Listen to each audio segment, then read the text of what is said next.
મારો માંગડો હજી નાનો છે પણ મોટો થઈને એના પિતાશ્રીનું જરૂર વેર વારશે.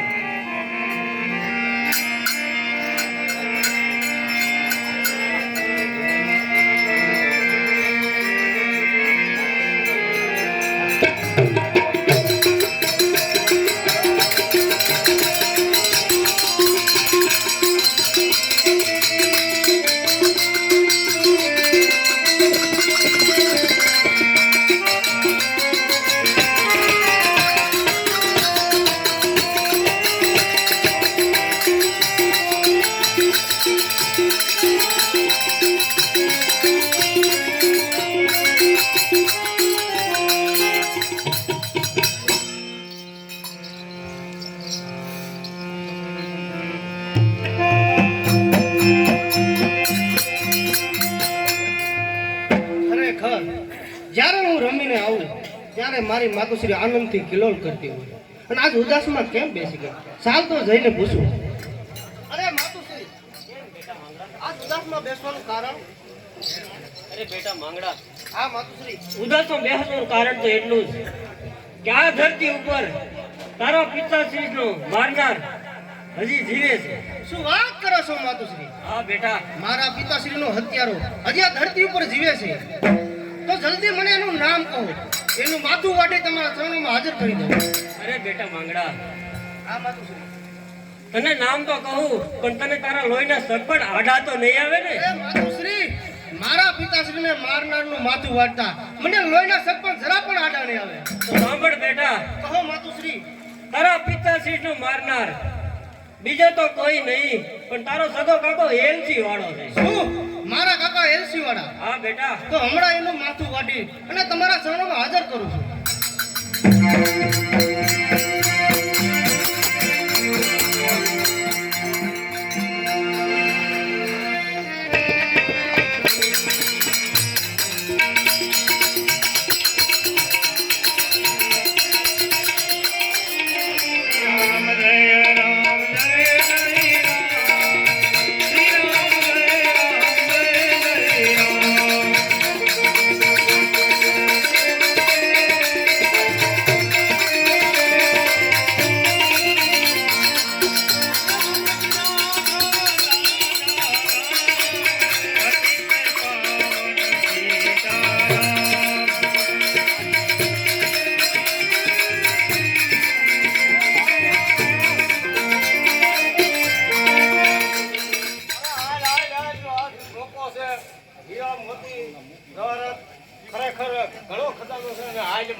અરે નહીં ભાઈ, મેં એ રસ્તો છોડી દીધો છે.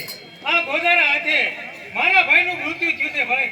મેં આ રસ્તો છોડી દીધો. શું તને એમ કે મેં મર્યો છે? અરે ત્યાં નહીં પણ મેં મર્યો છે. તારા ભાઈને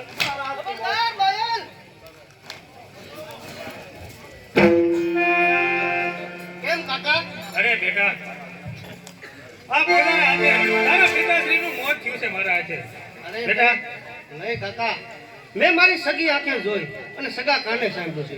કારણ કે મારા પિતાશ્રીને મારનાર તમે નહીં પણ કાળાવાડો કાઠી બહાર સાવડો છે. માટે ચાલો આપણા મહેલે અને ખાઈ પીને મોજ કરો. ભલે બેટા.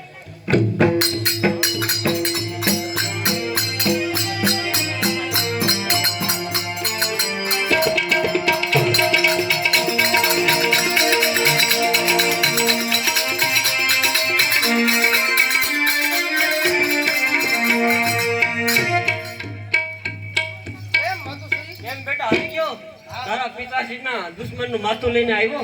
અરે માતુશ્રી, મારા પિતાશ્રીને મારનાર મારા કાકા એલસી વાળા નહીં પણ કાળાવાડનો કાઠી બાયલ સાવડો છે. કેમ, તારા કાકાએ કીધું અને તે માની લીધું? અરે નહીં માતુશ્રી, મેં મારી સગી આંખે જોઈ અને સગા કાને સાંભળીને આવું છું. માટે મને અહીંયા ચેન પડતું નથી. તો મામાની ઘૂમડી તરફ જવાની રજા આપો. ભલે બેટા.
હા